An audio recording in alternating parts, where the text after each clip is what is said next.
Isang konkreto, functioning at buong flood control project sa ikalawang distrito ng Zambales ang nadiskubre ng Congress TV team.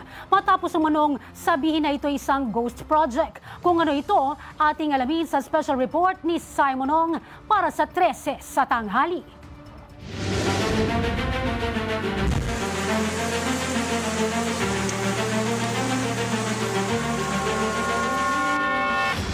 Ilang buwan na ang lumipas simula noong pumutok ang issue hinggil sa flood control project.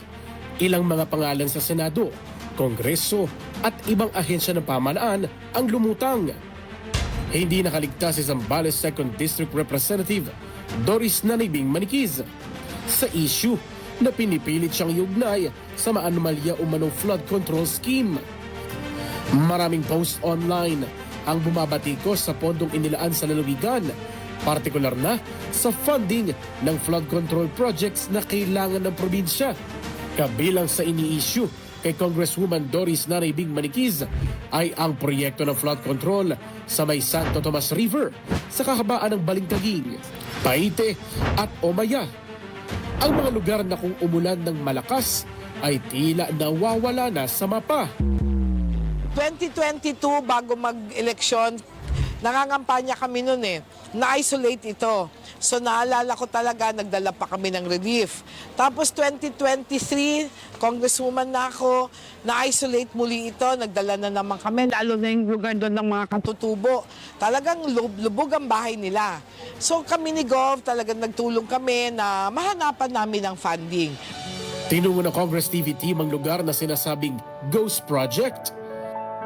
At aming nadatnan ang isang maayos, konkreto at matibay na flood control project sa dike ng lugar.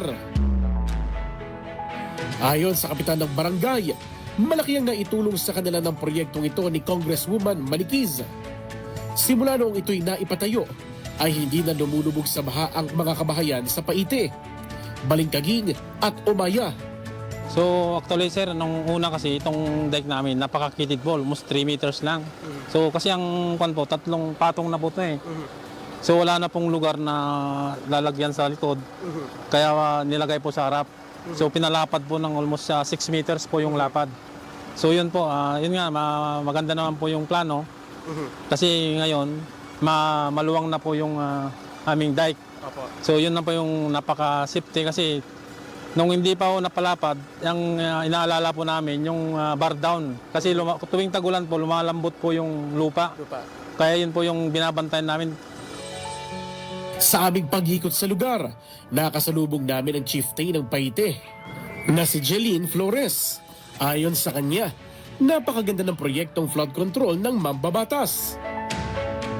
Okay na yung pagtulog namin, sir. Medyo talagang hindi na kami tumakbo sa eskwelahan.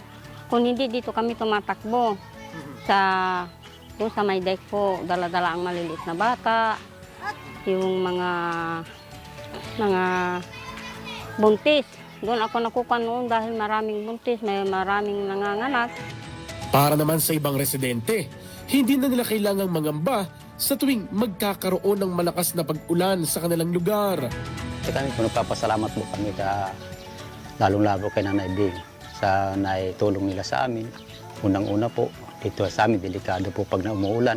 Sa ngayon po, medyo kami, umaasa po kami na medyo magandang pakiramdam ng aming kalagayan ngayon.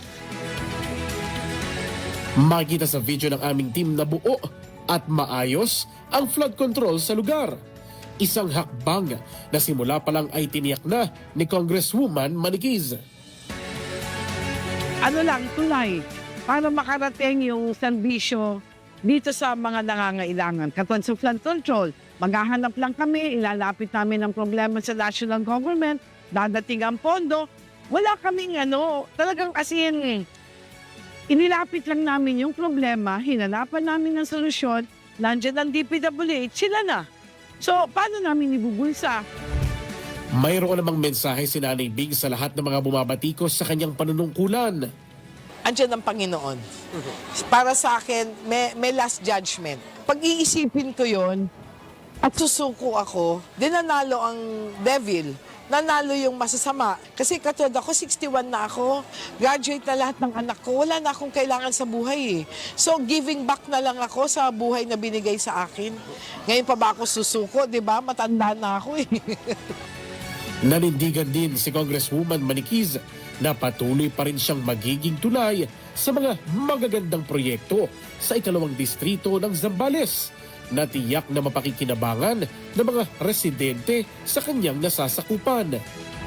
Para sa totoong balita sa Bagong Pilipinas, Simon Ong, 13 sa tanghali ng Congress TV.